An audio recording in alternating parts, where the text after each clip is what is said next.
सारंग सारंग तुला पाणी हवंय? थंड आहे. काल बोललो होतो ना आपण नाव नाही बदलायचं.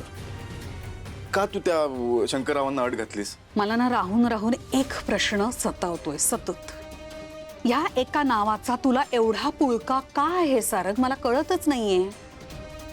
तू प्रेम केलंस तिच्यावर, तिने केलं खरं खुरं प्रेम तुझ्यावर? सांग ना.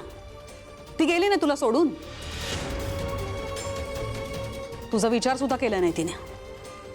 एवढ्याशा छोट्याशा कारणावर भांडली आणि निघून गेली घर सोडून. ती आपण कशाबद्दल बोलतोय आई? कामाचा विषय चालू आहे ना. तिने काय केलं काय नाही केलं जाऊ दे ना. महत्वाचं काय इथे? एक्झॅक्टली महत्वाचं कसं नाही सारंग. प्रॉब्लेम काय झाला माहितीये का? तू तुझ्या आठवणी जपतोय पण त्याचा त्रास आय मीन टू से सर्वात जास्त तुला होतोय. का हा त्रास करून घेतोय आणि का? म्हणजे त्यांनी काय फायदा होणार आहे ते तर सांग. विषय आठवणी जपण्याचा नाहीये. अरे साधी गोष्ट आहे. त्या व्यक्तीमुळे हा ब्रँड सुरू झाला. ती व्यक्तीच नसती तर हा ब्रँडच नसता.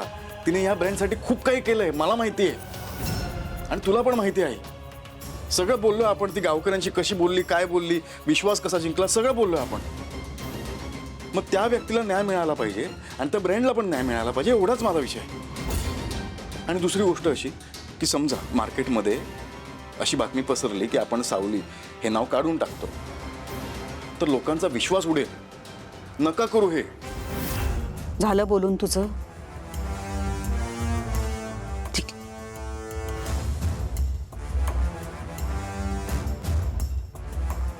तुझं म्हणणं मी ऐकलं आणि मला पटले सुद्धा. सावली हे नाव तुला ठेवायचंय ना, रिटेन करायचंय. चल कर. पण आई असं कसं बोलता तुम्ही? आपलं ठरलं होतं. ठरलं होतं पण आता ह्याला जर का नाव ठेवायचं असेल, अशी जर का ह्याची अट असेल तर मग मला सुद्धा एक अट ठेवायला पाहिजे ना त्याच्यासमोर. हो ना सारंग? आता कसली अट? सांगते ना.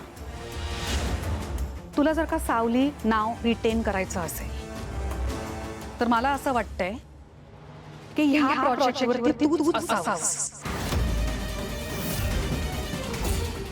सावली हर्बल्स हे तुझं प्रॉडक्ट आहे. तू सुरू केलंयस, तू मोठं केलंयस. मला असं वाटतं की ह्या प्रोजेक्टवर तू असावंस. तू एंटायरली ही ब्रांच हँडल करावीस. आहे मंजूर? सगळं काम घे हातात. ही माझी अट आहे मंजूर?